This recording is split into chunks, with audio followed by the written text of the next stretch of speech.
කවිය ගීතයේ සාහිත්‍ය සමග දොඩමළු වනකොට මට හිතුණා අද වෙනස්ම විදිහේ කවියක් ඔබට අරන් එන්න. මේ කවිය ලියන්නේ ප්‍රියංකර නිවුන්හැල්ල. මේ කවියේ නම තමයි මාටින් වික්‍රමසිංහ කෞතුකාගාරයේදී. මාටින් වික්‍රමසිංහ කෞතුකාගාරයේ බලන්න යන එක්තරා මවක් සහ දරුවෙක් අතර සිදුවන්නා වූ දෙබස් හුමාරුවක් තමයි මේ කවියට පාදක වෙලා තියෙන්නේ. මේ කවිය පටන් ගන්නවා මෙන්න මෙහෙම. නෙරළු තුරු පවා හිස නමාගෙන සිටි පැනසර මහා ගත්කරු නිහඬව නිදන සොහන වෙත. නෙරළු කියන්නේ පොල්ගස්. මේ පොල්ගස් පවා හිස නමාගෙන ඉන්නවලු මාටින් වික්‍රමසිංහ කෞතුකාගාරයේ අසල තියෙන මාටින් වික්‍රමසිංහයන් නැත්තං හෙලේ මහා ගත් කතුවරයා මිහිදන් කරපු සොහොන දිහාවට ආචාර කරමින්. පමාවෙන පොඩි පුතෙකු සොහොන ළඟ උපාලී ගිනිවැල්ල ජින්නා දැන හැඳින මහගත් කතු වෙත හිස නැමෙන. මේ සොහොන ළඟ නැවතිච්ච කුඩා දරුවා මේ සොහොන දිහා හරි පුදුමෙන් බලාගෙන ඉන්නවා. ඔබටත් මේ අත්දැකීම විඳගන්න පුළුවන් වේවි කෙදිනක හෝ මාටින් වික්‍රමසිංහයන්ගේ කෞතුකාගාරයේ බලන්න ගියොත්. එම කෞතුකාගාරයේ තියෙන තැනම අසල කුඩා පස්කඳු කීපයක් දකින්න පුළුවන්. එකක් තමයි වික්‍රමසිංහයන් මිහිදන් කරපු සොහොන සහ ඔහුගේ බිරිඳ හිදන් කරපු සොහොන මේ අසල දකින්න පුළුවන්. ඉතින් මේ සොහොන ළඟ නවතින මේ කුඩා දරුවා බොහොම පුදුමෙන් බලාගෙන ඉන්නවා. එහෙම බලාගෙන ඉන්නකොට එයාට තවත් යාළුවෝ කිහිප දෙනෙකුත් මුණ ගැහෙනවා. කවුද යාළුවෝ? උපාලි ගිනිවැල්ල ජින්නා අර මඩොල් දුව කතාවේ ඉන්න චරිත ගොඩක් එයාට මුණ ගැහෙනවා මෙතනදී. ඉතින් බොහොම පුදුමෙන් වගේ ඕන් එක්ක එකතු වෙලා මේ දරුවා මේ සොහොන දිහා බලාගෙන ඉන්නවා.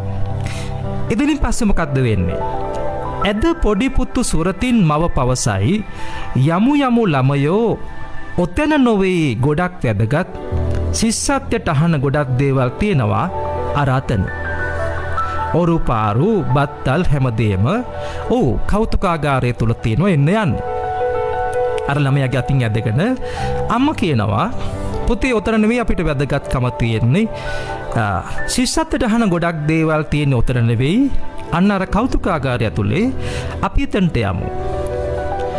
ඉතින් අම්මගේ පෙරැත්තේට මෙහෙම කෞතුකාගාරයේ වෙත පියමනින්න දරුවා මෙහෙම යනකොට මෙන්න මේ වගේ දෙයක් සිද්ධ වෙනවා. ආපසු හැරි යලි බලා සොහොන දෙස මවගේ ස්වරතේ එල්ලි කෞතුකාගාරයේ වෙත පියමනින්න පුතු වසයි මවගේ. ආපසු යලිත් වරක් මාටින් වික්‍රමසිංහ නැමැති මහා ගත්කතුවරයා නිදන සොහොන වෙත බලලා හැරි කෞතුකාගාරයේ දෙසට යන පුතා අහනවලු අම්මගෙන් මෙන්න මේ විදියට. අම්මේ මාටින් වික්‍රමසිංහත් ශිෂ්‍යත්ව පාස්ද? මාටින් වික්‍රමසිංහත් ශිෂ්‍යත්ව පාස්ද? ප්‍රබල සමාජ ගැටලුවක්, දරුවන්ගේ ලෝකයේ ප්‍රබල ප්‍රශ්නයක්. දරුවන්ගේ දෘෂ්ටි කෝණය ඇතුලේ මේ කවියා අපිට මතු කරලා සමාජයේ ජීවත් වෙන මිනිස්සුන්ට හිතන්න යමක් අරන් ඇවිල්ලා තියෙනවා. සහෘදෙනි ඔබ දන්නවා අපි වර්තමානයේදී විශ්වවිද්‍යාල අධ්‍යාපනය තුළ විවිධ ගවේෂණයන් සඳහා වික්‍රමසිංහයන් රචනා කරපු විවිධ නවකතා කෙටි කතා අපි ප්‍රබල වශයෙන් භාවිතා කරන ඔහුගේ කලා නිර්මාණ. නමුත් සමස්ත අධ්‍යාපනය තුළ පිට අහන්න දකින්න ලැබෙන දේ තමයි මාටින් වික්‍රමසිංහ කියලා කියන්නේ ඒ තරම් ඉහළට ශාස්ත්‍රීය අධ්‍යාපනයේ පාසල් පද්ධතිය තුළ ලැබපු කෙනෙක් නෙවෙයි. කොටින්ම කියනවා නම් සම්මතෙන් අපගමනය වෙච්ච චරිතයක්.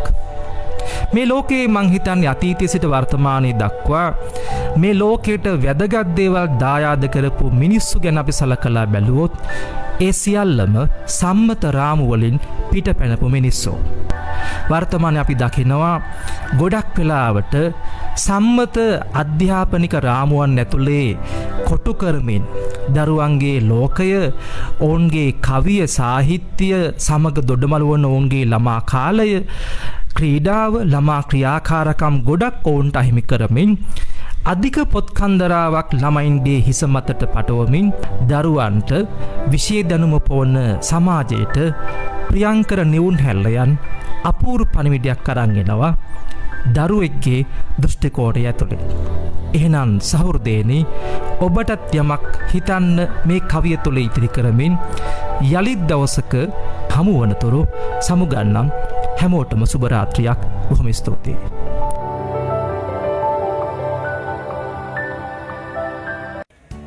කාලයේ සොඳුරු සංනිවේදන තාලයට එකතු වුණු උමේෂා දුව මේ වෙනකොට අති විශිෂ්ට ප්‍රතිඵලයක් අරගෙන විශ්වවිද්‍යාල සුදුසුකම් ලබාගෙන තියෙනවා. මම හිතන්නේ ඔබට යමක් කියන්න නැති මේ සම්බන්ධයෙන්. සංගීත් සර්ගේ මීඩියා පන්තිය ගැන මම හිතන්නේ දුවට යමක් කියන්න නැති. පුතේ මොකද්ද ඔයාට හිතෙන්නේ සංගීත් සර්ගේ මීඩියා පන්තිය ගැන? හරි, දැන් ඔයා නිකන් මම කියලා ඉදිරි පටන් ගන්න. දුරවලක් නැහැ. මම කපලා කොට ගන්නවා. මම ආරම උමේෂා දෙව්මිනි බද්දොල මධ්‍ය මහාවිද්‍යාලයේ තමයි ඉගෙන ගත්තේ. උසස් පෙළට ආර්ට් කරේ. සබ්ජෙක්ට් තුන තමයි පොලිටිකල්, මීඩියා, ලොජික්. ඒ අතරින් මීඩියා සබ්ජෙක්ට් එක ගැන මට ටිකක් කතා කරන්න ඕනි. මම මීඩියා වලට ක්ලාස් ආවේ සංගීත් සර්ගේ ක්ලාස්. ඉතින් සර් ගැන කියනවා නම් සංගීත් සර් කියලා කියන්නේ ඇත්තටම මගේ ජීවිතේ මට හම්බුණ හොඳම ගුරුවරයෙක්. ඇයිද කියලා කිව්වොත් සබ්ජෙක්ට් එකට අමතරව සර් ජීවිතය කියලා දෙනවා. මීඩියා සබ්ජෙක්ට් එක ගත්තොත් මට A level 2023 A level exam එකෙන් මීඩියා වලට ඒ සාමාර්ථයක් තියෙනවා. ඒ සාමාර්ථය ලැබෙන්න මට ගොඩක්ම පිටුවහලක් වුණේ සංගීත් සර්ගේ ක්ලාස් එකට ආපු හින්දා තමයි මට මේ විදිහට හොඳ රිසල්ට් එකක් ගන්න පුළුවන් වුණේ. ඉතින් සර් ගැන කතා කරොත්, සර්ගේ ඉගැන්වීම් ගැන කතා කරොත් ඇත්තටම හදවතටම සර් උගන්වනවා. ඒ කියන්නේ හදවතේ මීඩියා කියනවා වගේම ඇත්තටම ඒ ගැලපුම හරියටම හරි නිවැරදි කියලා කියන්න පුළුවන්. සර්ගේ ඉගැන්වීම්, සර්ගේ ආමන්ත්‍රණයන් හැමදේම හදවතට දැනෙනවා. ඒ හින්දා ඉගෙනීම් කටයුතු වලට අමතරව ජීවිතේ ජය ගැනීමත් ඉතාමත් පහසුයි අපිට. ඉතින් සමස්තයක් විදිහට මගේ මේ ගමන ගැන හිතලා බලද්දි මට මගේ ජීවිතය හමු වුණු හොඳම ගුරුවරයෙක් ලෙස සංගීත් සර් මට හඳුන්වලා දෙන්න පුළුවන්. ඉතින් මම මේ ලැබපු ජයග්‍රහණයේ එක් පාර්ශ්වකාරයෙක් විදිහට සංගීත් සර්ට මම බොහොම ස්තුතිවන්ත වෙනවා.